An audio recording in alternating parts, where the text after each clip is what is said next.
بينظر إلى تحقيق الحياة الكريمة على مستوى 100 مليون مصري، مش بس الفئات الغير القادرة، لا، هو دائما ما ينظر إلى رفع شأن مصر وأبناء مصر.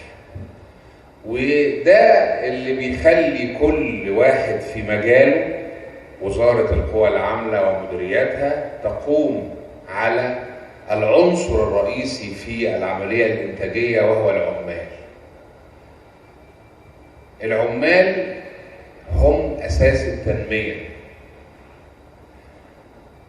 ودائما ما أقول أن العامل المصري مبدع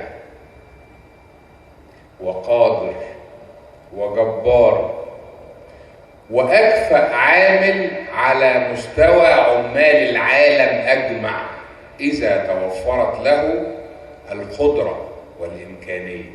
الهدف منها هو هدم الدولة المصرية. أنت اللي ترد الإشاعة في نحرها، أنت اللي تمسك اللي بيقول الإشاعة وتناقشه وتعرف إنه شخصية مغرضة بتحاول إنها تطعن مصر في ظهرها وتهدم الدولة المصرية. وطول ما احنا موجودين والشعب موجود والمواطن موجود وبيعتبر نفسه هو الصف الأول للدفاع عن بلده، عمرهم ما هيصلوا لحاجة. لكن لو سبناهم يبقى في خطر.